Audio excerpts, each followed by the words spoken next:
요나서 말씀은 4장으로 구성이 되어 있죠. 1장 1절에 보면 여호와의 말씀이 아미떼의 아들 요나에게 임하니라 이르시되, 이렇게 시작을 하고요. 1장 2절은 곧 이어서 너는 일어나 저 큰 성읍 니느웨로 가서 그것을 향하여 외치라. 그 악독이 내 앞에 상달되었음이니라 하시니라. 이렇게 되어 있습니다. 하나님은 하나님의 뜻을 이루기 위해서 한 사람을 부르셨다라고 시작을 하죠. 그 부르심 받은 사람의 이름이 바로 요나였습니다. 아수르라는 나라의 그 성읍 중에 니느웨가 있었는데, 이 성읍에 사는 사람들은 굉장히 악에 노출되어서 살았다. 죄악을 죄악인 줄 모르고 행하면서 살았다. 그런데 하나님께서는 요나를 부르셔서 이 악이 관영한 이 도시에 사는 사람들을 선으로 바꾸어 주시기를 원하셨다라는 것이에요. 하나님 보시기에 악한 행위를 하는 것은 심판의 대상이 됩니다. 죄악은 하나님께서 그냥 두실 수가 없고 심판을 하시게 돼 있어요. 그러나 악행을 저지르며 살고 있는 사람들은 하나님의 사랑의 대상이다라는 거죠. 하나님께로 돌아오면 하나님의 은혜와 사랑 가운데서 용서함 받고 새로운 삶을 살게 하나님께서 계획하시고 인도해 주신다. 그들도 하나님 앞에 회개하고 돌아오기를 하나님은 원하셨다. 저와 여러분이 죄악 가운데서 하나님을 모르고 악행을 행하며 살고 있다가, 악은 하나님을 모르고 살아가는 것이 악이라고 그러거든요. 그렇게 살고 있었던 저와 여러분을 하나님께서 예수 그리스도를 통해서 선한 길로 인도하시고 예수 그리스도를 믿고 영원한 생명의 축복을 얻고 살아가게 만들어 주신다는 거예요. 하나님은 모든 인류가 하나님을 거역하고 떠나서 멸망의 길로 갔다. 우리의 과거의 모습이 우리 자신들의 모습만 아니라 모든 인류의 모습이었다라는 거죠. 그러나 하나님은 그 모든 죄악된 인류가 하나님께로 돌아와서 구원에 이르기를 원하시고 계시고, 그래서 지금도 아직도 하나님을 모르고 살아가는 사람들이 하나님 앞에 돌아와서 영원한 구원을 얻고 살아가기를 원하시는 것이다. 누구든지 회개하고 하나님 앞으로 돌아오기를 하나님께서는 기다리고 계신다는 것입니다. 그래서 오늘 본문의 요나는 하나님 앞에 돌아오게 된 것이에요. 그리고 돌아온 그 요나를 용서하시고 하나님은 요나를 아직 돌아오지 못하고 심판과 멸망의 길로 가고 있는 느느웨 사람들에게 보내어서 그들에게 하나님의 용서와 사랑을 베풀어 주시길 원하셨다라는 것이죠. 그래서 하나님은 요나를 부르셨어요. 그 목적 가지고 부르셨던 것입니다. 그리고 느느웨로 가라고 하셨습니다. 그런데 요나는 니느웨 사람들이 너무나 싫었습니다. 니느웨 사람들을 싫어하니까 그들에게로 가서 하나님의 말씀을 선포하시라고 하는 그 하나님도 싫어졌습니다. 왜 하필이면 나를 내가 가장 싫어하는 사람들에게 보내시는 것인가? 하나님이 원망스러워졌던 것이에요. 왜냐하면 그들이 하나님의 말씀을 듣고 하나님의 용서를 받고 하나님의 사랑 안으로 돌이켜 돌아오게 된다는 것이 요나에게는 정말 이해할 수도 없었고 그것은 싫었습니다. 하나님이 나를 사랑하시고 나를 용서해 주시는 것, 그것은 좋은 것이지만, 그러나 저렇게 악행을 행하고 살아가는 저 사람들을 하나님께서 사랑으로 다시 구원케 해 주실 수 있다는 것은 믿기가 싫었던 것입니다. 저와 여러분이 저 사람은 안 됩니다라고 얘기하는 것과 똑같은 것은 요나였습니다. 그래서 요나는 하나님을 피해 도망치기로 했습니다. 나는 그 일은 절대로 할 수가 없어. 요나는 니느웨로 가지 아니하고 다시스로 가는 배를 탔어요. 하나님이 원하시는 니느웨하고는 아주 정반대의 방향으로 도망가기를 원했던 것이죠. 하나님이 쫓아오지 못할 먼 곳으로 가려 했습니다. 니느웨로부터 가장 먼 곳으로 나는 도망쳐야 되겠다. 그래서 하나님이 원하시는 그 일을 나는 안 해도 되는 곳, 그곳이 가장 안전한 곳이 아니겠는가, 그는 도망쳤습니다.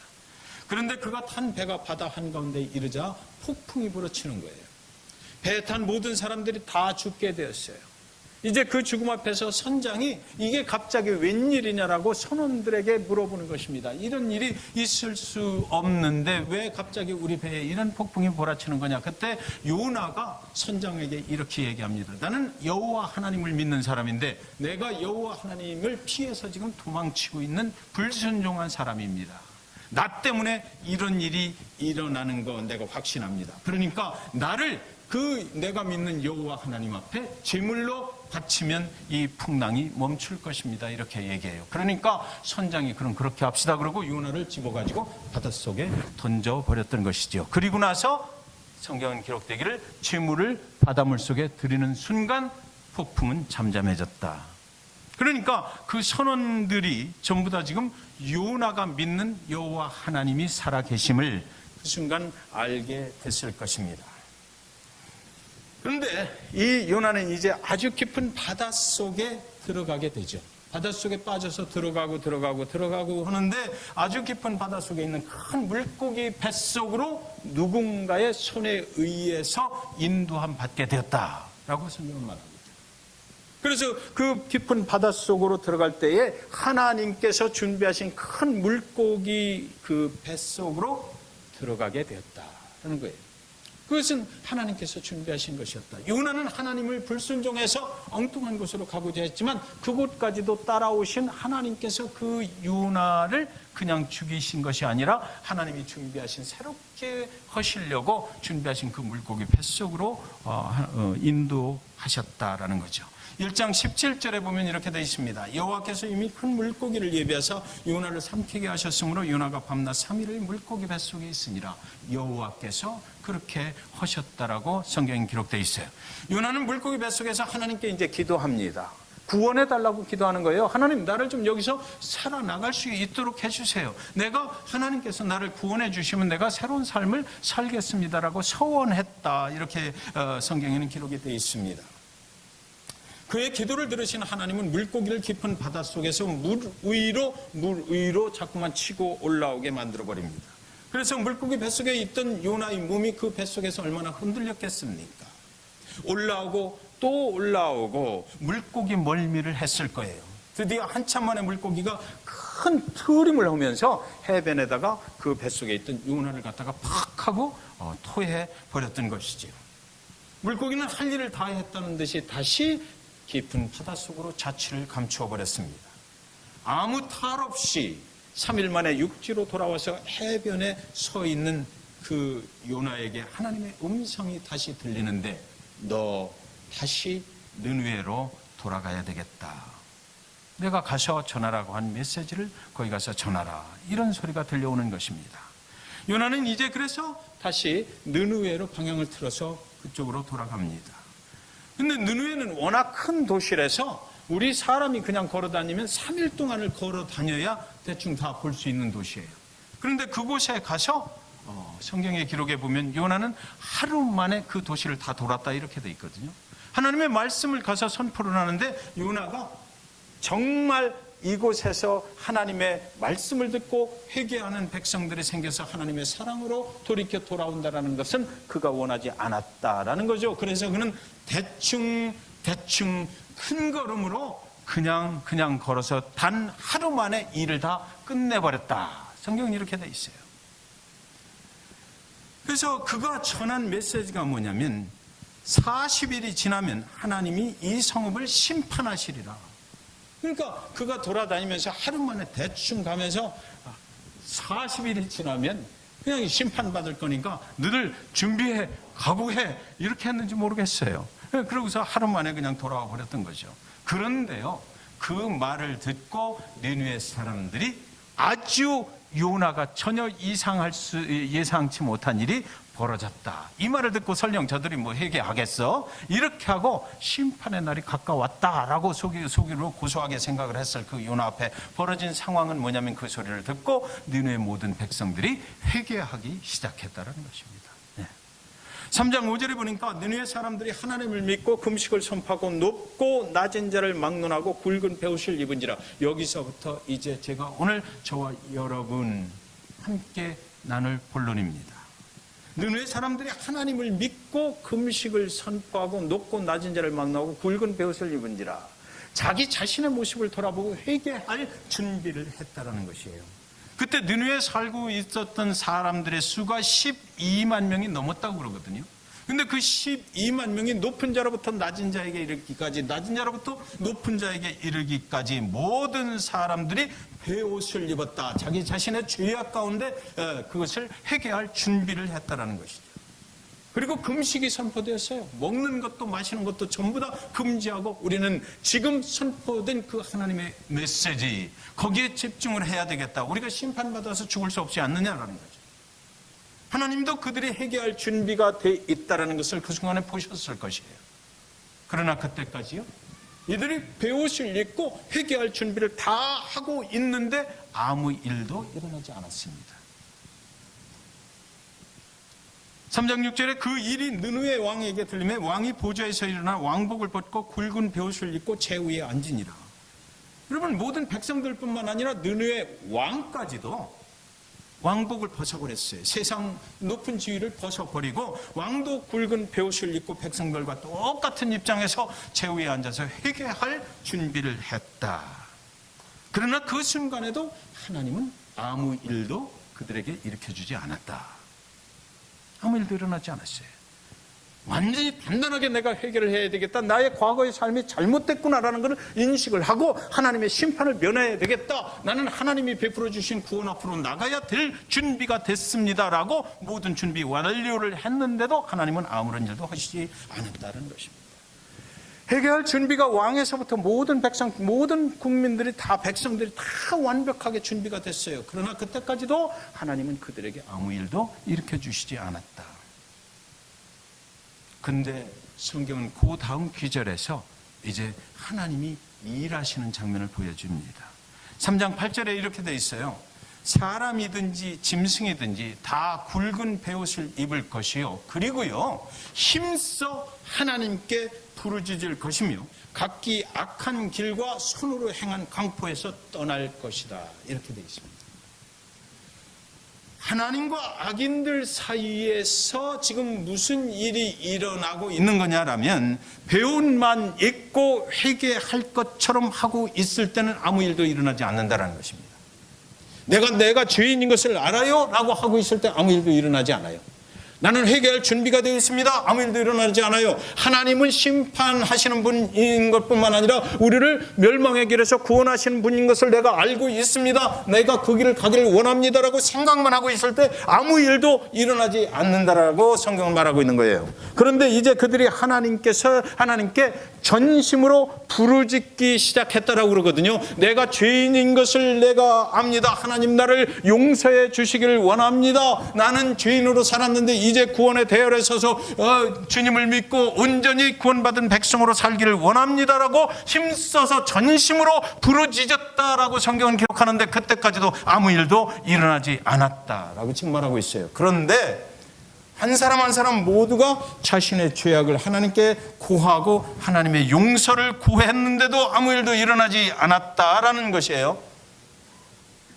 하나님은 부르짖는 소리를 분명하게 들으셨지만 아무 일도 그때까지 행하시지 않았다. 그런데 그 다음에 용서를 부르짖던 느느웨 사람들이 각기 한 사람 한 사람 모두 개인적으로 다시는 악한 짓을 하지 않을 것을 맹세하는 거거든요. 다시는 그렇게 살지 않을 것을 하나님께 부르짖으며 약속하는 것이에요. 그들의 입술의 말로 돌이키는 것이 아니라 그들의 삶이 돌이키는 순간, 이때 하나님이 일하시기 시작합니다. 이때 일하시기 시작해요. 그래서 3장 10절에 보면 하나님이 그들이 행한 것, 곧 그 악한 길에서 돌이켜 떠난 것을 보시고 하나님이 뜻을 돌이켜서 그들에게 내리리라고 말씀하신 재앙을 내리지 아니하시니라. 아멘. 여기 가장 중요한 단어가 있어요. 돌이켜 떠난 것을 보셨다. 그러면서 하나님이 마음을 바꾸셨다는 거죠. 우리의 삶의 과거에 있었던 일을 알고 있는 것으로 되지 않아요. 내가 죄인으로 살았다는 것을 알고 하나님께 부르짖는 것만 가지고 안 돼. 하나님이 원하시는 진정한 해결하고 하는 것은 그 과거에 잘못된, 하나님을 믿지 못하고 살았던 그 잘못된 삶을 완전히 돌이키고, 그리고 나서 그곳으로부터 떠나서 하나님이 원하시는 삶의 방향으로 내 삶을 완전하게 조정해 나갈 때 하나님께서 이제 그 재앙을 멈추고 마음을 돌이키시고 우리를 구원의 길로, 새로운 길로 인도하신다는 것입니다. 그래서 진실한 회개, 참된 회개라고 하는 것은 과거의 삶으로부터 완전하게 돌이켜 떠날 때 가능한 것입니다. 알고 있는 것 가지고 되는 것이 아니에요. 여기 요나서 3장에는 아주 기가 막히게 아주 구체적으로 그 구원의 프로세스를 정확하게, 회개를 어떻게 하는 것인지를 정확하게 지금 기록해 놓고 있잖아요. 하나님께서 응답하시고 하나님께서 우리의 삶에 직접적으로 개입하시는 그 순간을 아주 구체적으로 기록해 놓고 있어요. 여러분, 우리가 축복받길 원해요? 우리가 하나님 믿고 그냥 옛날처럼 사는 것이 아니라 하나님 안에서 하나님 위대하신 하나님의 복된 삶을 살기를 원해요. 그렇다면 오늘 이 말씀을 우리는 잘 보아야 한다는 거예요. 돌이켜 떠났을 때 그 하나님께서 내 삶에 개입하신다는 거죠. 그 전에는 하시질 않아요. 그 전에는 하실 수 없어요. 예수 믿고 과거의 삶을 정리하고 돌이켜 떠나 하나님의 선한 백성으로서의 삶을 살아가는 것을 우리는 회개라고 하거든요. 회개는 입술의 장난이 아니에요. 우리의 삶이 하나님께로 돌이키고 과거의 악한 삶으로부터 떠나는 것을 말합니다. 돌이킨 것만 가지고 되는 것이 아니라 떠나서 이제 하나님이 원하시는 방향으로 살아갈 때에 하나님의 축복이 우리에게 임한다는 거죠. 다시는 그렇게 살지 않는 것이에요. 진실하게 회개한 사람들의 특징은 지금도 하나님을 모르고 죄악 가운데 살고 있는 영혼들을 하나님의 마음으로 볼 수 있게 된다는 거예요. 내가 진실하게 회개하고 하나님의 구원을 얻은 자라면 내가 이제 다른 사람들을 볼 때도 어떻게 본다? 아, 저들도 내 과거의 삶을 그대로 살고 있구나. 불쌍한 마음으로 보는 거예요. 안타까운 마음으로 보는 거예요. 그래서 그들에게도 예수 그리스도 그분을 통해서 구원의 삶을 살아갈 수 있도록 해주는 것.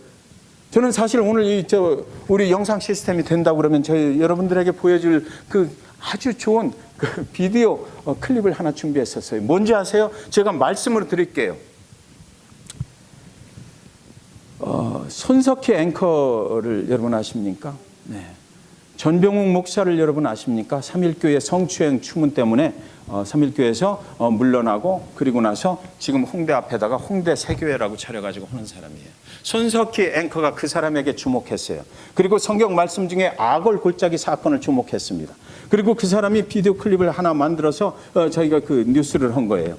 그래서 오늘날 목회자들의 삶 가운데 그 사람이 뭐라고 그랬냐면 인간이니까 그럴 수 있지, 실수할 수 있지 라고 얘기했어요. 그리고 나서 또 그 3.1교회에서 물러나가지고 다시 홍대 앞에 새로운 교회를 차리고 거기를 또 따라다니는 사람들이 있는 거예요. 그러면서 그가 말합니다. 인간이기 때문에 한 번 실수한 사람이 더 재미있지 않느냐라고 말해요. 네. 손성희 목사님 그 앵커가 그걸 잡은 거예요. 잡아가지고 아골 골짜기 사건은 뭐냐면 여호수아와 그 하나님의 이스라엘 백성들이 가나안 땅에 들어갔을 때 아간이라는 사람이 전리품을 훔칩니다. 그리고 나를 위해서 숨겨놔요. 그랬을 때에 그 사람이 하나님 앞에 회개를 하거든요. 다 밝혀졌어요. 제비뽑기를 해서 다 밝혀졌는데 그랬는데 그 사람이 다 밝혀지고 자기가 했다는 걸 고백을 해서 자기 입술로도 고백을 했어요. 그런데도 이스라엘 백성들이 그를 돌로 쳐서 죽여버리고 아골 골짜기에다 묻어버립니다. 왜 그랬을까? 그 아골 골짜기는 지금도 그대로 남아있다 그래요. 우리 후손들이 그 모습을 보게 회개했는데 왜 그렇게 됐을까? 그 사람을 찾아냈잖아요. 잘못된 사람이 그 사람이다라고 찾아냈는데도 왜 그 사람을 돌로 쳐 죽였어야만 했느냐? 왜? 진실한 회개가 없었기 때문에. 그 사람을 살려두면 다시 또 그와 같은 범죄를 당연히 할 거기 때문에 그랬다는 거예요. 전 최근에 어떤 목회자로부터 그런 얘기를 들었어요. 인간이 처음에 목회를 시작할 때 굉장히 순수한 마음으로 하지 않았겠느냐. 그런데 하다 보니까 세상에 유혹도 있고 실수도 하고 그런 거지. 그걸 뭘 그렇게 대단한 것이라고 그걸 밝히려고 드느냐. 제가 그래서 그 비디오 클립을 여러분한테 보여드리겠다는 거예요. 사랑하는 잭슨빌 중앙침례교회 여러분, 그런 거 아니에요. 그런 거 아니에요. 하나님의 부르심을 받고 하나님 아버지 앞에 구원받은 백성으로 살아간다고 하는 거 실수할 수 있지만 그 실수를 완전하게 회개하지 아니하면 안 되는 거예요.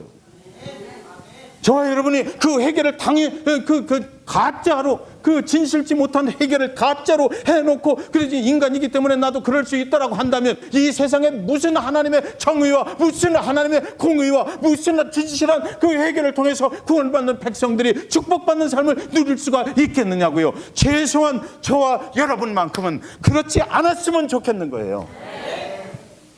우리는 진실하게 살아야 돼요. 하나님 아버지 앞에 진실하게 내가 실수했으면 진실하게 회개하고 다시는 그런 일을 않겠다는 고백이 저와 여러분의 고백이 되고 그것을 우리의 삶으로 증명하면서 살아야 되겠다는 것입니다. 오늘 우리는 하나님 앞에 성찬식을 허용해요. 성찬식을 합니다. 우리의 모습은 어떤가? 우리 대표기도 오신 성도님이 그렇게 집사님이 기도하셨지만 우리의 모습 속에 진실한 회개의 모습이 있는가? 우리 세상이 왜 이렇게 어지러운 거예요? 왜 세상이 선과 악의 구분이 혼미해져 가느냐고요. 요나는 정말 회개했을까? 그죠? 요나서 4장까지 말씀을 여러분 한번 집에 가서 열심히 읽어보세요.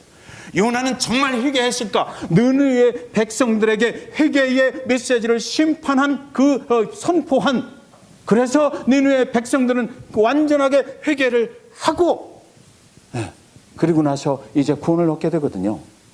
그들은 구원받아요. 하나님께서 마음을 돌이키셔서 그들은 구원했어. 그런데 요나는 그 구원받은 하나님의 백성들을 자기가 싫다고는 자기 생각 때문에 끝까지 하나님 앞에 고집을 부려요.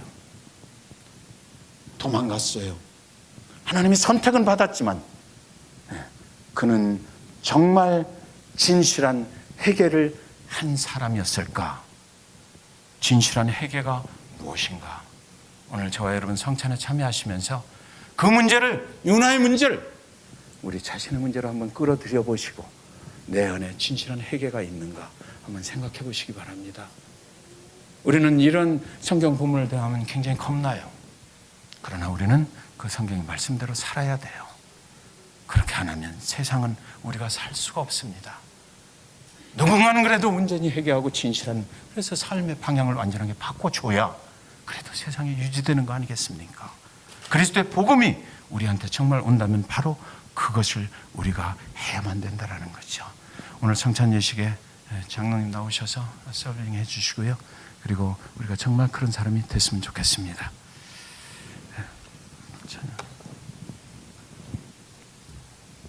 예수 나를 위하여 1절, 2절 찬양 드리겠습니다.